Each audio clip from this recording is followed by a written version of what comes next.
Once again, magandang umaga po mga bayan karerista sa lahat-lahat.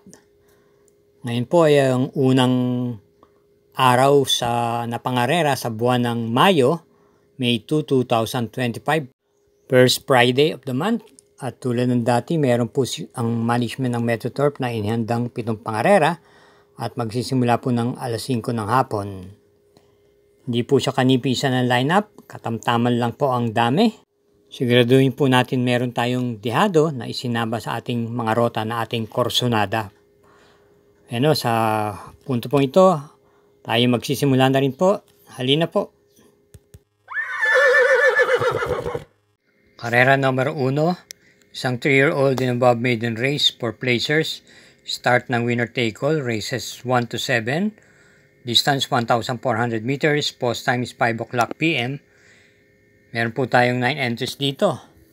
At ang ating pong first choice dito, yung baguhan lang na numero 9 Bolshevik na kagagaling lamang po sa kanyang barrier run itong nakaraan o novato. Maganda naman po ang kanyang ichinempo doon at ipinakita. Ito po irerendahan po ni O.P. Cortez. Bilang panigundo po natin yung number 3 Levitating na batak na rin po ito sa laban. Ito po natitimbang na rin po itong manakaranhuling laban niya. Isa pong derimati itong kabayang ito. Rerendahan po ni JMS Torque. Kaya para rito sa karera numero 1, pampremera, numero 9, Bolshevik. Panigunda yung numero 3, Levitating. Karera numero 2. Start po ng Pick 6, races 2 to 7. Isang class 5, split group 6 to 10. Distance 1,400 meters. With 9 entries. Ating pong pampremera, yung nagbabalik pistang numero 5 static. Ito po irendan po ni PM Cabalejo. Panigunda po natin yung numero 9 Ligeron na rendan po ni AR Villegas. Ito po pwedeng kumuha ng unahan at pwede rin pong i-pacing. Nakapagtala po ito ng panalo noong April 5 kung saan nanalo po ito ng dihado lulan si AR Villegas at tinalo niya po si Danius San at Kalanggaman Island. Sa pagkakataon nito, si AR Villegas pa rin po ang magdadala ng renda. At yung panersera naman natin, Danius San, si Mark Alvarez pa rin po ang renda. Itong nakarang takbo niya, parati po itong nasa timbangan din po. Kaya para rito sa karera numero 2, pampremera natin yung numero 5 static, panigunda yung numero 9 Ligeron at panersera yung numero 1 Danyusan. Karera numero 3, start po ito ng Pick 5, races 2 to 7, isang 3-year-old and above maiden race at may distansyang 1,400 meters, may 9 entries. Ating first choice dito yung kalawak numero 7 Black Widow, nararendan po ni P.O. Refe.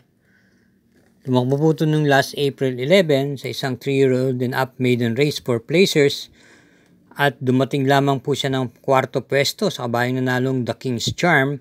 Same rider pa rin po. Ito po pwede pong i-pacing tong kabayang to. At ang ating pong panigunda naman dito yung numero 1 Queen Bell na papatubayan ni BJB Galleta. Ang hirap lang po sa kabayang to, meron lang pong bisyo to. Pero kung makukorek po yun at tatakbo po ito ng maayos dito ay malaki rin po ang panalo nito.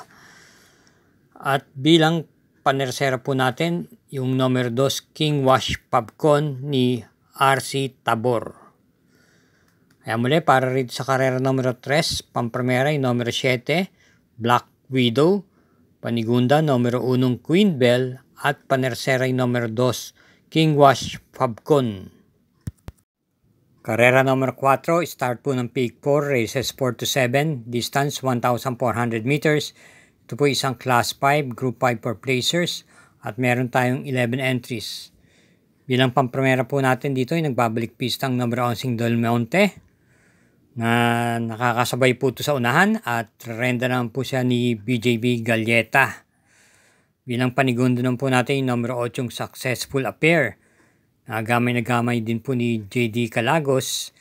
Yung pinakahuling takbo niya, ito po'y dumating lang po ng segunda pwesto sa kanyang kakwadrang nanalong Imperial Queen.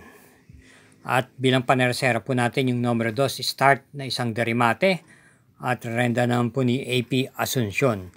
Kaya para rito sa karera numero 4, Pamprimera, numero 11 Del Monte. Panigundo yung numero 8 Successful Affair. At panersera yung numero 2, Start. Mga bayang karerista, bilang pagsuporta po sa ating YouTube channel, Mangkelos TV, huwag po tayong makakalimot na kaugalian mag-subscribe, pakishare na rin po at i-hit po natin yung like button. Salamat po. Karera numero 5, may distansyang 1,400 meters. Ito po isang class 4, group 16 to 21 split. At meron po tayong siyam na kalahok dito. Ang ating pong pamprimera rito, yung kagagaling lang din po sa panalo nung nakaraan, yung kalahok numero 3, heavyweight. Ito po yung may taglay pong remate at pwede rin po itong isunod-sunod lamang. Papatnubayan po muli siya ng nakakagamay sa kanyang si Penson. Nakapagtalat po ito ng panalo nung last April 16 kung saan nanalo po ito ng dihado at tinalo niya po sila Grand Majesty at Service Deluxe.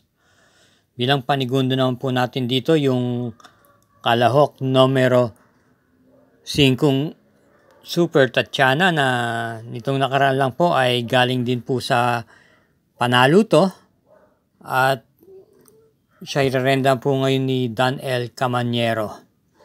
At bilang panersera po natin dito yung numero 4 Grand Majesty. Narenda naman po ni A.R. Villegas. Dumating po ito ng segundo pwesto noong April 16 dun sa karerang pinalunan po ni Heavyweight. Kaya para rito sa karera numero 5, Pamprimera yung numero 3, Heavyweight.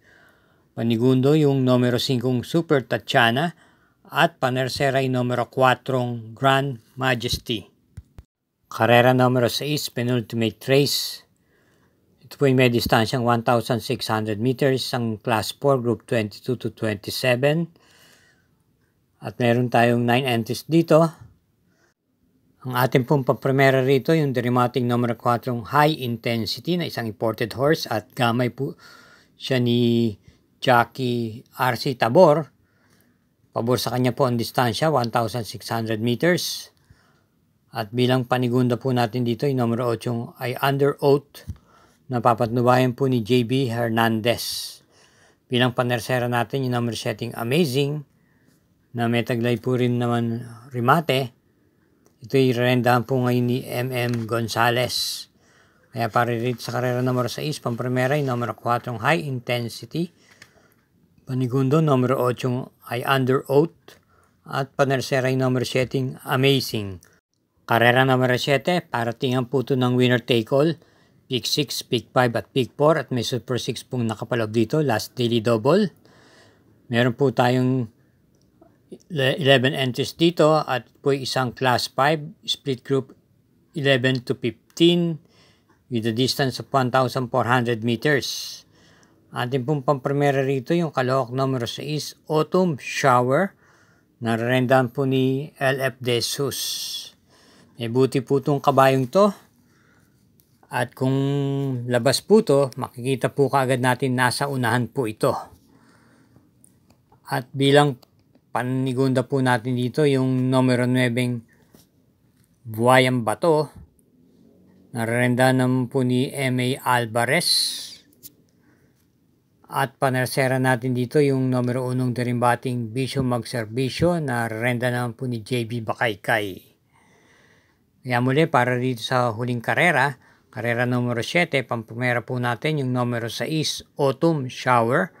Panigundo yung numero 9 Buhayang Bato at panersera yung numero 1 Bisyo Magserbisyo. Okay mga bayang karerista, thank you again for watching at naway kahit paano makatulong po ito at matapat po ang ating mga giya. Hinahinay lang po sa paglilibang at tulad ng aking paalala, mag-ingat din po tayo lagi sa ating pag-uwi.